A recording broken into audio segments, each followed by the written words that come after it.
Let's check out the highlights of this insane event. The Billabong Rio Pro just finishing a few minutes ago.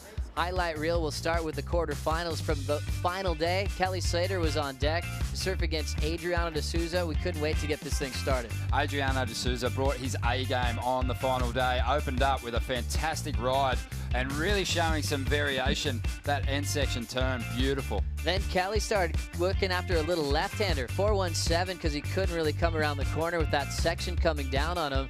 Kept waiting for Kelly to turn into that magical performance he's had all week, but it never really happened. A little wave starved in the heat. Kelly Slater and Adriano de Souza swooped on the opportunity to get a win over the 11-time world champion. Clean connections there through the flats for Adriano de Souza, and then this was the opportunity for Kelly to come back. Got a 7.5 for making that tube ride, got a carve on this inside corner, but still wasn't enough to take the win.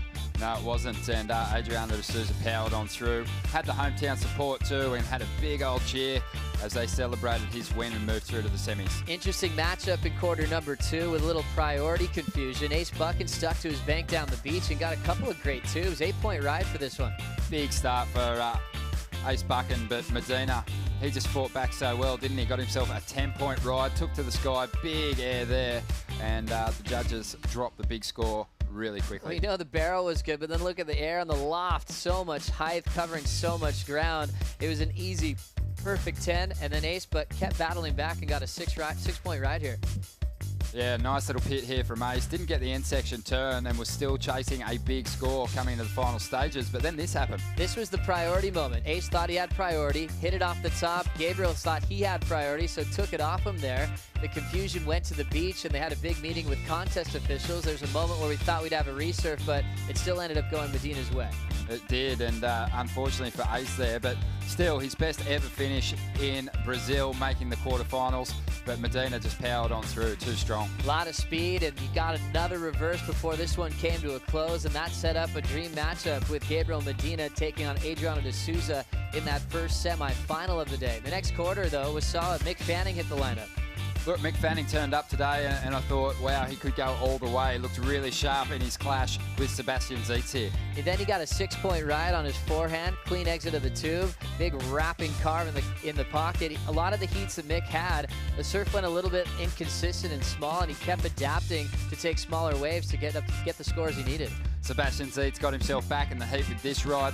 Loved the end section hit. He was super explosive and on all his finishing turns throughout the contest, but Mick, too strong, this his best wave. And right here, the 5.97, he floats it off the roof. Then watch how dynamic he is through some troubling parts of the wave. It slowed up a bit, then he just jams it off the top, looking pretty fierce, and even throws up a little different turn for a finish.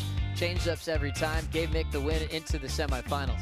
Philippe Toledo and Geordie Smith in quarterfinal number 4. If Geordie was going to trip up anywhere, I thought it might have been in this heat, but Philippe just couldn't find the rhythm that he had in the earlier rounds. Geordie Smith, he found himself some deep barrels. Oh, he was so deep on that one. 8.93, traveled such a long distance. That was a crucial wave there. His backup wasn't bad either. 6.37 for this one. Great little pit, and just one guy that did a really good job of exiting out of these punchy little barrels throughout the whole event. Not easy to do. And then Felipe tried to answer back. It wasn't the kind of alley-oop that we'd seen in the previous round, so the judges kept him honest and gave him a 6.67, and he tried again here, got a little more out of this wave. Yeah, this alley-oop was a lot stronger, but just wasn't able to get a really big finish here that he wanted. Incomplete, that last move. And then Geordie back out it. You see the wind picking up on this one. He used it to his advantage, did that classic air reverse with the front side grab, and was able to take the win and eliminate one of the local favorites in Felipe Toledo, which set up a big matchup in semifinal number 2. Semifinals time, things kicked off in a big way with 2 Brazilians entering the lineup.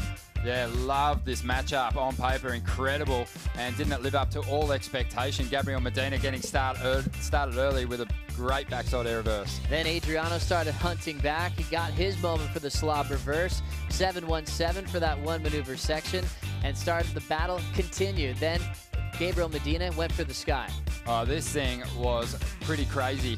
We saw a lot of backside air reverses from Gabriel in this heat though, and de Souza just kept mixing things up. Little jams here, 7.13 for this 2-turn combo. Actually kept him out of first. He still needed another wave as Adriano was still fighting back to try to get into the lead. And this was the big moment for Medina. This is the air. This was the best one that he did probably throughout the entire event, getting super inverted, Really bizarre landing, kind of coming down tail first, but just able to maintain control and rode on out. And this was the wave that did it for D'Souza. He was able to spin and whip that board around on that punt.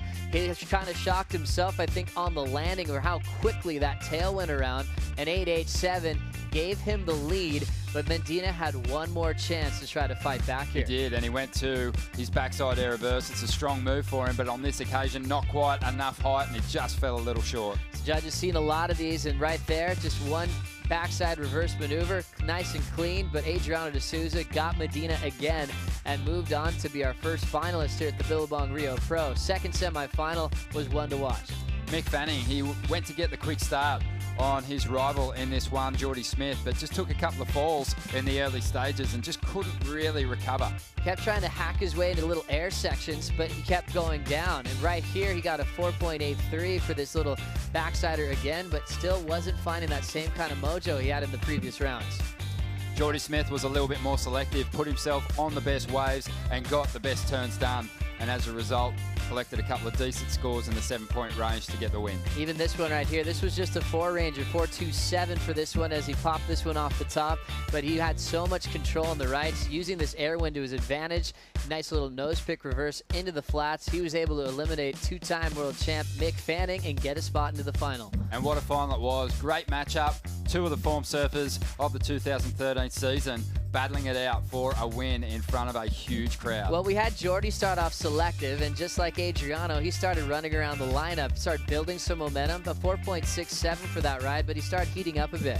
He sure did. Adriano D'Souza, so solid on the backhand. Have a look at this ride. Just a drifting backhand snap into a float, lightning fast, and a solid finish. And coming all the way through to this inside corner, loves the reform, 6.17 for this wave. Meanwhile, Jordy hadn't taken a wave yet. Now his turn to get a strike on the board. He went looking for serious waves and big ramps. Found one here and planted a nice little air reverse on the end section. 7.33, little bow, changing up the claims, and then D'Souza quickly answers back. Nice pop off the top, stomps the landing, and went for one more on the inside corner.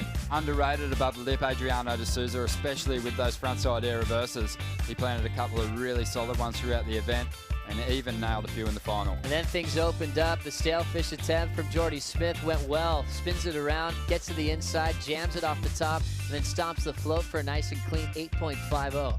Love that ride. Yeah, just great variation and really stylish. Jordy Smith took the lead with that one. 7.87 here for D'Souza as he started running into the wind. Big closeout, finishing hack with a lot of power. Made it look pretty impressive. And Jordy took off right behind him and launched this, the highest scoring ride of the final, a 9.3, and a different kind of air to the ones we'd witnessed throughout the contest, Joe. He's a bit of a showman out in this final. Then he got to let all the claims come out, punching out Adriano D'Souza in a final that maybe he wasn't supposed to win, not on his home court. He broke the curse, and Jordy Smith is back in the world title race here in 2013.